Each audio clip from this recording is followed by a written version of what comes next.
하나님께서 우리와 함께 하십니다. 그동안 부활주일이 있었고요. 또 그전에는 필리핀에서의 선교 사역도 있었고요. 그래서 로마서 말씀을 쭉 진행해 오면서 몇 주 다른 말씀으로 함께 상고했었습니다.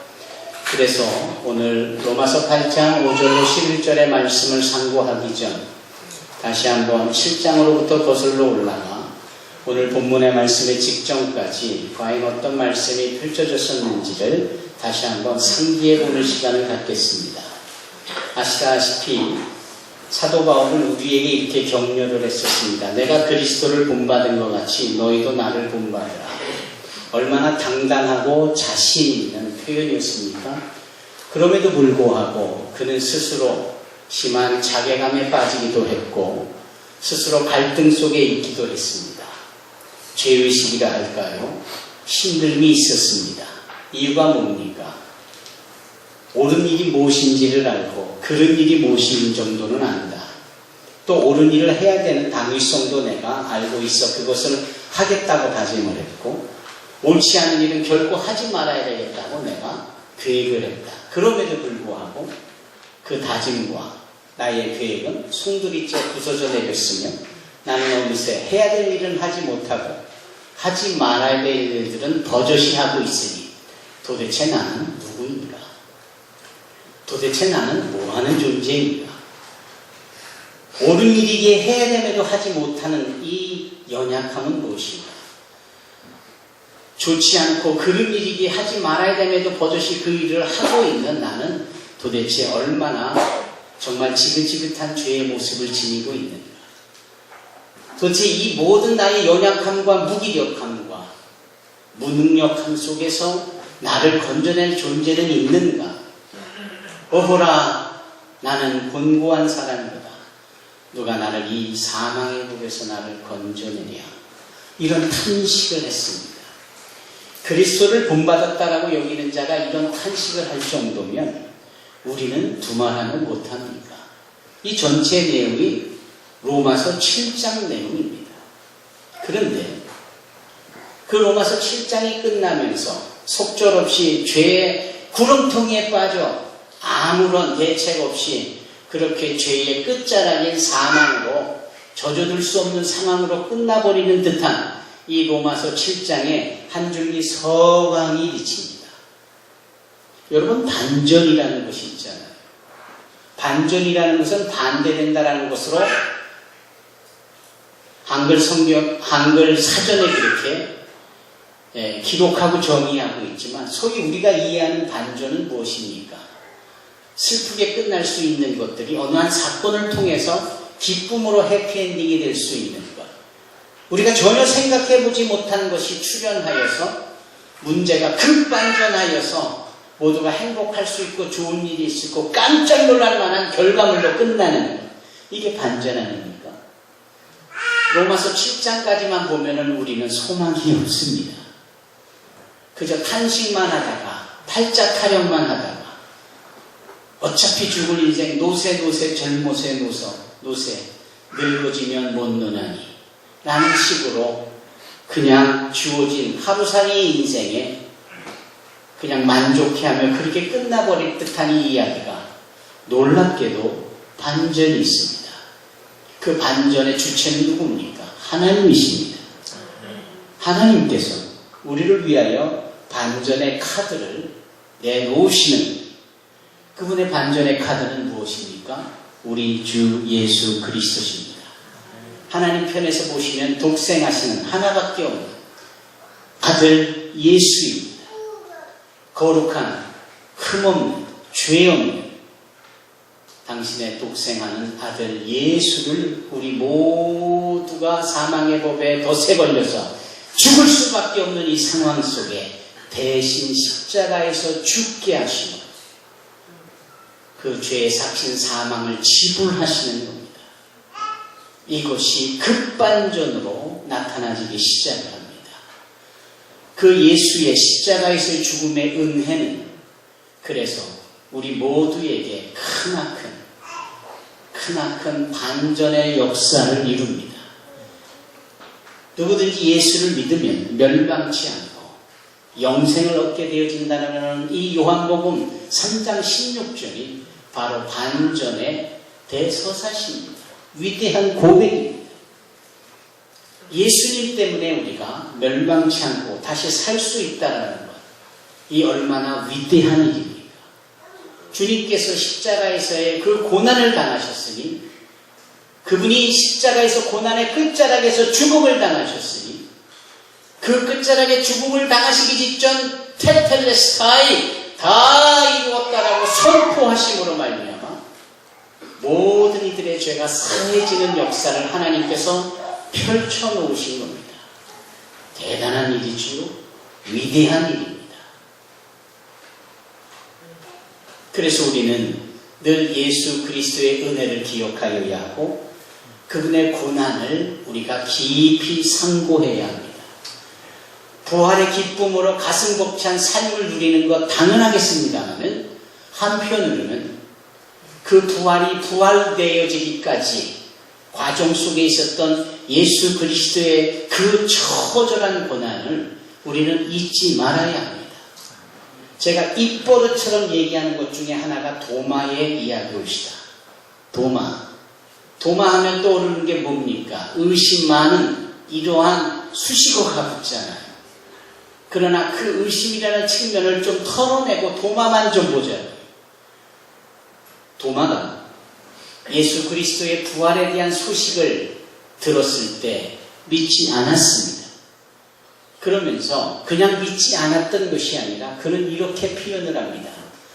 예수님의 그 못자국 난 손에 내 손가락을 넣어보지 않고는, 예수님의 그 옆구리의 창자국으로 인하여 난 그 구멍에 내 손가락을 넣어보지 않고는 나는 믿지 못하겠노라. 이것이 의심일까요? 저는 다른 각도에서 볼 때 이것은 대단한 믿음이다.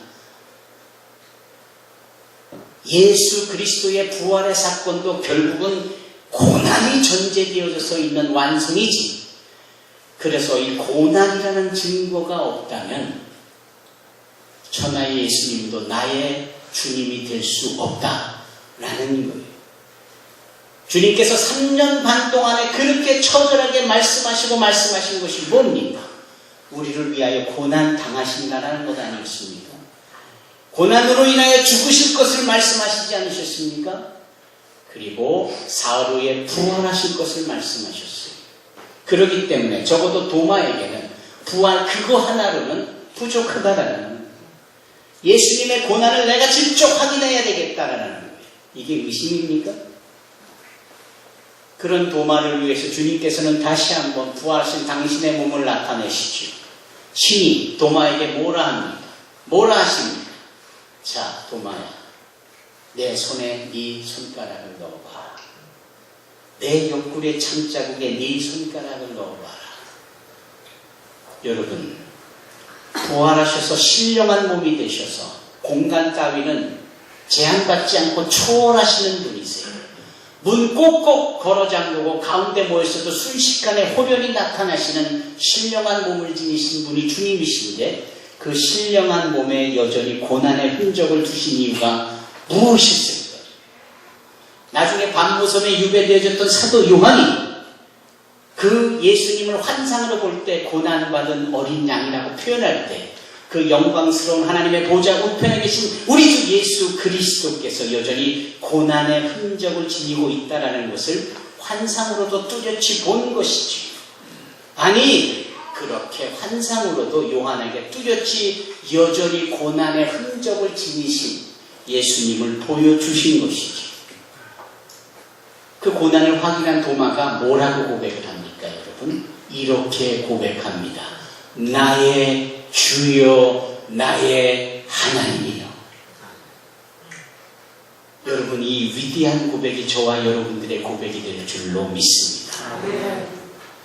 저는 그리스도시요 살아계신 하나님의 아들이다라고 멋지게 고백했던 베드로도 부활하신 주님을 만나고 나서도 그는 여전히 연약하고 그 빈 무덤에 들어가 주님의 그 시신을 감쌌던 세마포 조각을 손을 들어도 기이 여겨 고개를 갸우뚱하는 연약한 모습을 보일 정도였는데, 여기 사도 도마는 고난의 흔적을 우리 주님의 자신의 주인이요 주님이요 구세주라는 사실의 증거로 확신했던 겁니다. 그래서 보여달라라는 겁니다. 그래서 확인하겠다라는 거예요. 그래서 확인이 되니까 그 위대한 나의 주요 나의 하나님이여 라고 고백할 수 있었던 겁니다. 우리 개신교 기독교인들이 좀 가볍지 않습니까? 그냥 너 구원받았네, 나 구원받았네, 우리 모두 구원받았네, 할렐루야 찾고 너무 기쁨이라는 것 하나로 너무 가볍게 경험에 대한 경우가 있지 않나요? 우리는 일부러라도 그리스도의 고난을 기억하고 그 그리스도의 고난 앞에 숙연하고 겸허하고 숨지길 만한 그런 자제하고 절제하는 신앙의 모습이 있어야 합니다. 사랑하는 성도 여러분, 그러한 자들이 진정 부활의 산소망의 기쁨을 누릴 수 있는 겁니다. 부활의 산소망은 이 고난의 과정을 겪고 그 의미를 아는 사람들이 진정 기쁨으로 누릴 수 있는 믿음의 완성인 거예요. 이 고난과 이 부활이 함께 균형 잡혀져 우리 기독교의 핵심인, 우리 신앙의 핵심인 고백이 되어지고 세상을 향한 선포가 되어지기를 바랍니다. 이 모든 것을 아울러 은혜다라고 사도 바울은 말하고 있는 거예요.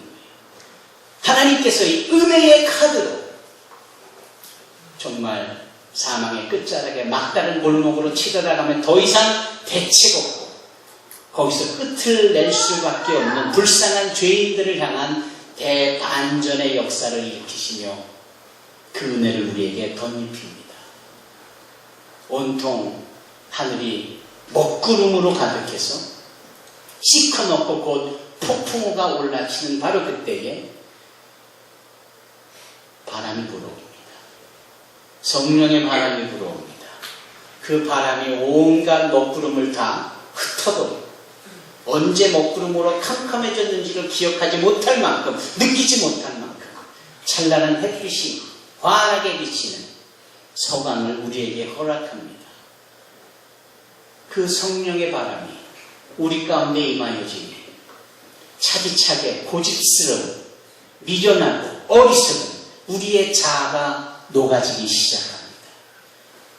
자기 자신이 옳다라고 고집스럽게 자기의 경험이, 체험이 최고이며 자기가 알고 있는 것이 유일한 해답이며 그래서 내 주먹을 믿어라라고 서슴없이 말하는 미련한 자들의 그 마음은 굳어질 대로 굳어진 단단한 그 길과 같은 존재들일진데 그 성령의 바람이 불어오니 그 얼어붙었던 것 같은 그들의 마음이 녹아지기 시작합니다.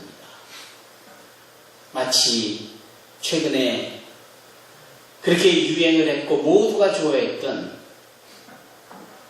겨울왕국이라는 디즈니랜드 애니메이션 영화 속에 그 엘사라는 공주의 손끝에서 모든 것이 다 얼어붙지 않습니까? 그러나 그 얼어붙는 가운데 희생이 주어지고 사랑이 주어지고 대신 죽어지는 것이 주어질 때 그 모든 얼음왕국이 겨울왕국이 녹아 새봄을 맞이하잖아요. 그걸 보고 남녀노소 할 것 없이 모두가 다 환호했던 그 작품을 우리는 기억하잖아요. 그 차기차게 얼어붙었던 겨울왕국과 같은 그것이 바로 나의 마음, 나의 영혼, 죄악으로 똘똘 뭉쳐 굳어져 버린 나의 자아는 아니었습니다. 여기에 예수 그리스도의 십자가에서의 죽음이, 그분의 희생이, 그분의 화목제물 대신 우리와 같은 자를 녹여내시고 따뜻한 새봄을 맞이하게 해주시고 은혜 가운데 거하며 그 성령에 불어오는 새바람으로 인하여서 생명이 충만해지는 것이 아닙니까? 사랑하는 성도 여러분, 오늘 본문의 말씀이 그것을 우리에게 확인시킵니다.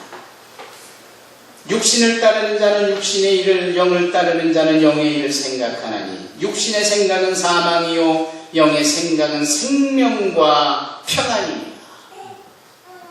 이제 사망이 아닌 생명과 평안을 확신하고 누리며 살게 되는 존재가 바로 저와 여러분들이 여기에 이 평안과 생명을 누리기까지 우리가 한 일이 무엇입니까? 없습니다. 우리의 공로나 우리의 노력으로 되어진 것이 아닙니다. 하나님 앞에서의 사랑도 그분이 우리를 먼저 사랑해 주셨기에 사랑이 가능했던 것이고, 그분이 우리를 먼저 찾아와 주셨기 때문에, 그분이 우리 안에 거하여 주셨기 때문에 이것도 가능한 것이에요. 내가 주님 안에 거하려는 노력도 없었습니다. 노고도 형편없었습니다. 그래서 본문의 말씀은 계속되는 겁니다. 육신의 생각은 하나님과 원수가 되나니 이는 하나님의 법에 굴복하지 아니할 뿐 아니라 할 수도 없습니다. 더 나아가 육신에 있는 자들은 하나님을 기쁘시게 할 수 없느니라. 그런데 9절입니다. 만일 너희 속에 하나님의 영이 거하시면 너희가 육신에 있지 아니하고 영에 있나니 누구든지 그리스도의 영이 없으면 그리스도의 사람이 아니라 라고 다시 한번 정의합니다.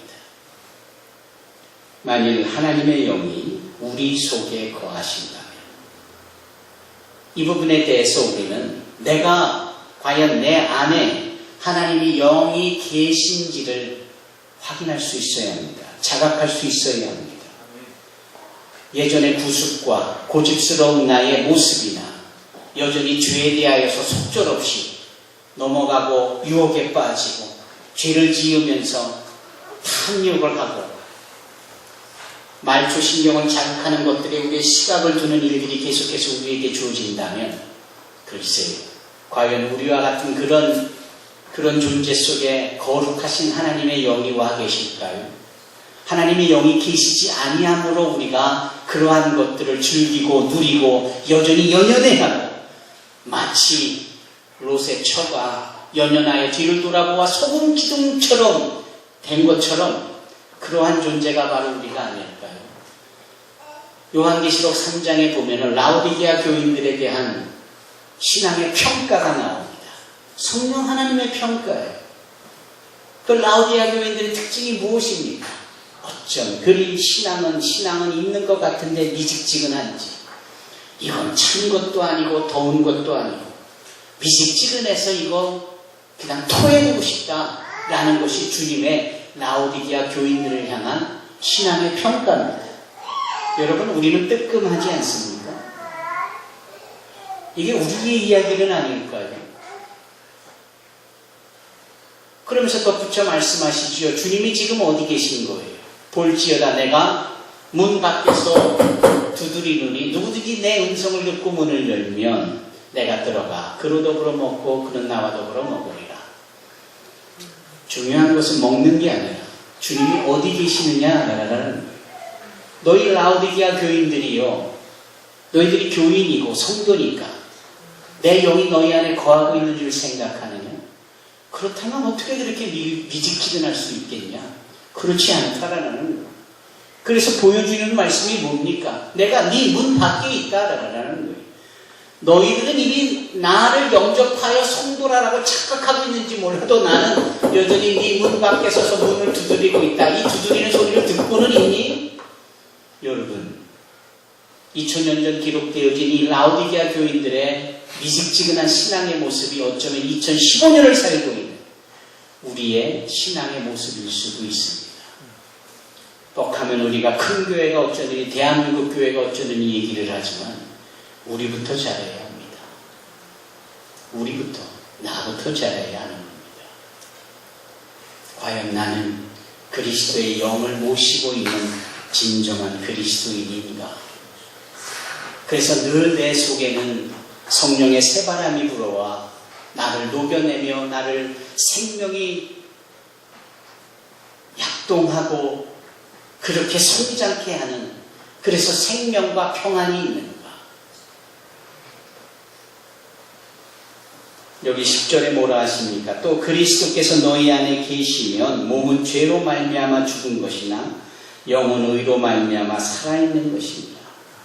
여기 한가지 사도 바울은 덧붙입니다. 그리스도의 영이 우리 안에 있으면 우리가 그리스도인이 되어진 것은 너무나도 자명한 일뿐만 아니라 하나 특별한 증거가 나타나는데, 표적이 나타나는데, 그것이 무엇이냐? 우리가 죽지 않는다. 우리가 죽지 않는다. 여기서 사람들은 의아해하지요. 아니, 어떻게 죽지 않는가? 선지자도 죽고, 우리가 잘 아는 어느 목사도 죽고, 어느 장로도 죽고, 다 죽는 거 아니냐? 근데 왜 죽지 않는다라고 하느냐? 라고 엉뚱한 질문을 해드릴 수 있겠죠. 도대체 그와 같은 질문을 하고 있는 성도들은 과연 부활을 믿고 있는 것은 사실인가? 오히려 저는 반문해보고 싶습니다. 여러분, 부활만큼 기독교의 핵심은 없습니다. 부활은 기독교의 완성인 거예요.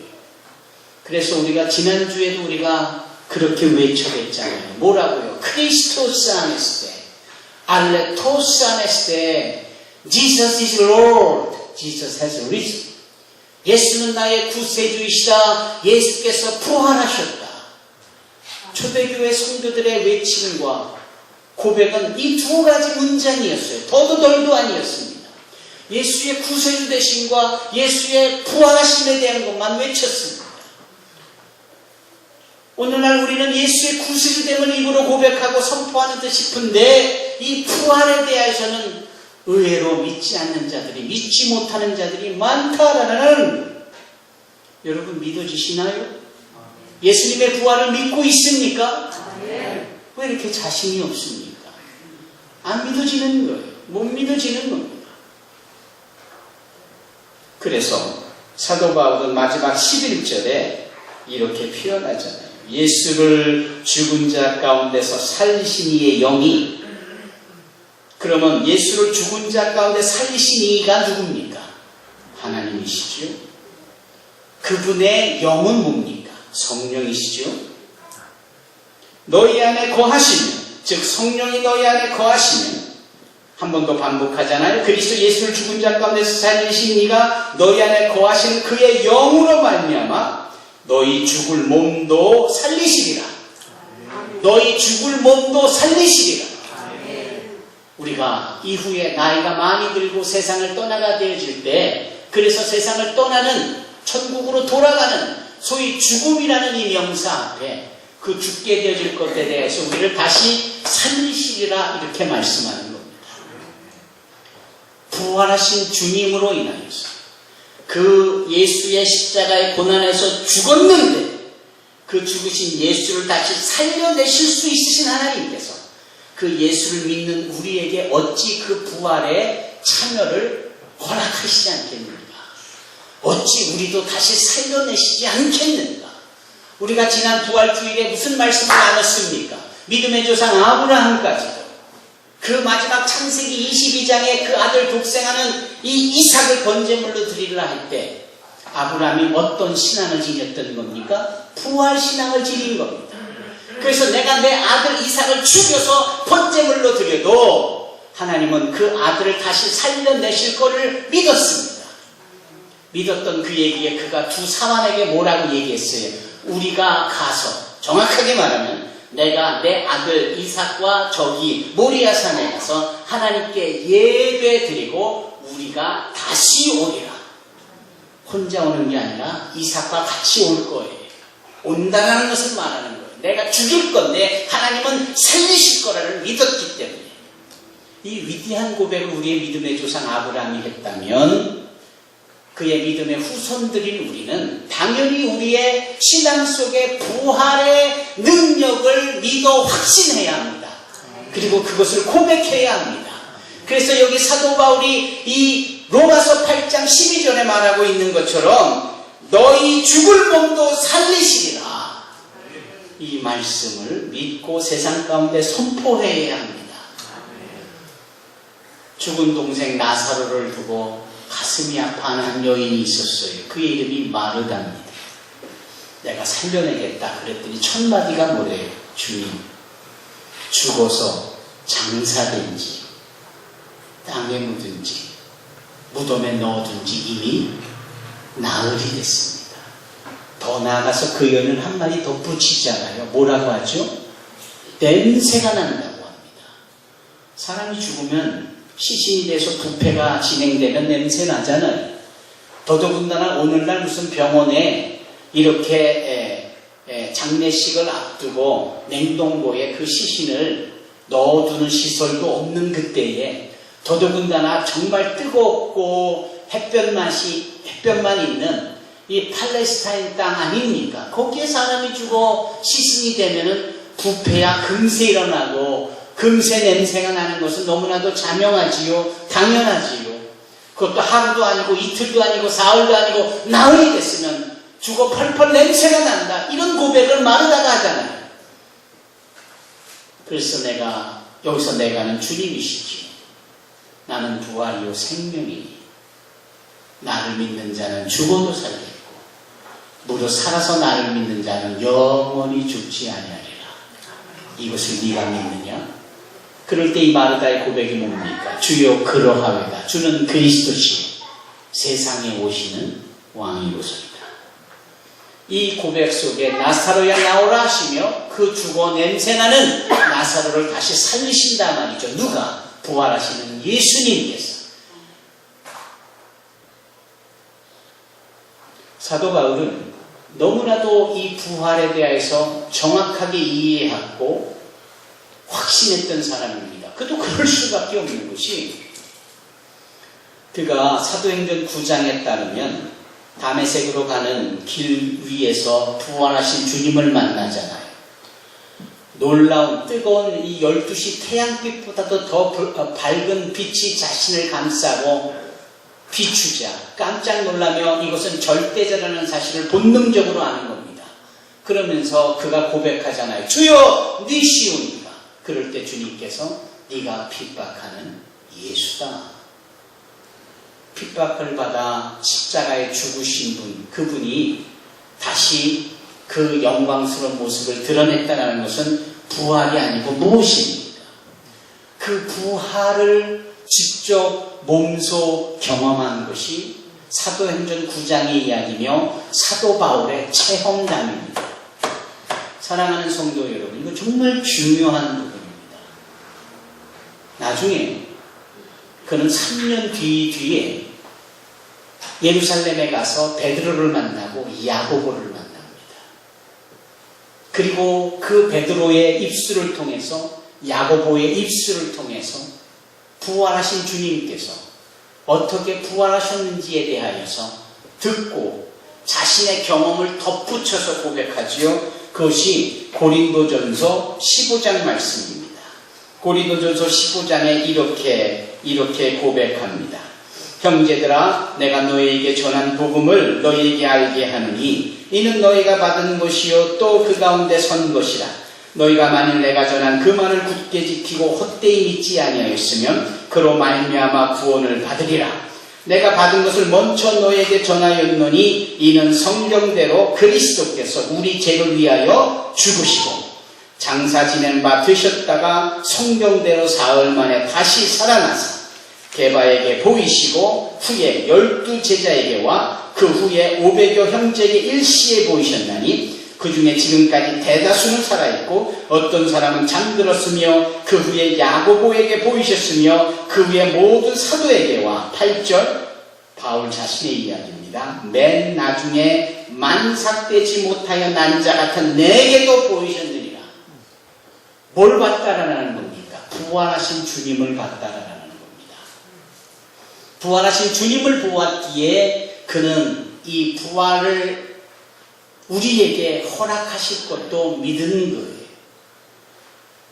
그러니 어려움과 죄악의 끝자락에서 고민하며 자괴감을 갖고 오라 나는 곤고한 사람이다라고 말하면서 그 부활의 능력을 우리에게 부어주시는 하나님의 은혜로 인하여 그의 삶이 뒤집어지고 바뀌어지고 그가 우리에게 부활의 산소망을 증거하게 되어진 것입니다. 아멘. 사랑하는 성도 여러분, 우리는 이처럼 우리의 힘으로는 우리의 노력으로는 아무것도 할 수 없는 존재들입니다.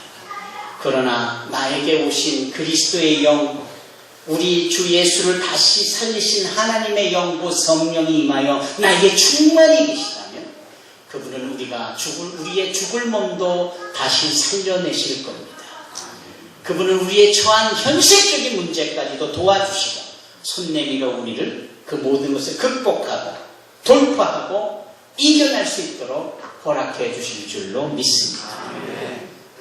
오늘 말씀을 시작하기 전 우리 임정규 목사님께서 찬양을 인도하실 때 그 첫 찬양이 This is my story, this is my song 이라는 찬양이었어요. 예수로 나의 구주 삼고 성령과 피로서 거듭나니. 그런데 저는 이 찬양을 너무 좋아합니다. 이 찬양은 파니 제인 크로스비라는 분이 그 노랫말을 쓰는 거예요. 근데 놀랍게도 그 파니 제인 크로스비는 앞을 보지 못하는 소견입니다. 맹인이었어요. 그런데도 노랫말을 우리가 찬양을 하면서 보면 맨 보았다라는 얘기만 해요. 세상과 나는 강고뒀고 구속한 주만 보이도다. 천사가 왕래하는 것과 하늘의 영광을 보리로다. 지금 눈을 꼭 감채 보지 못하는 이 맹인이 어떻게 그렇게 두 눈을 시퍼렇게 뜨고도 보지 못하고 있는 우리 앞에서 그렇게 노래할 수 있는 걸까요? 부활의 능력으로 인한 그의 삶의 변화되어짐으로 인한 믿음 때문입니다. 우리가 이 믿음을 지니면 복잡다단한 세상, 그러나 그 속에서 살아계셔서 역사하시는 우리를 도와주시는 주님을 선명하게 또렷이 보게 되어질 것입니다. 예수를 보는 저와 여러분이 되시기를 주님의 이름으로 축원합니다.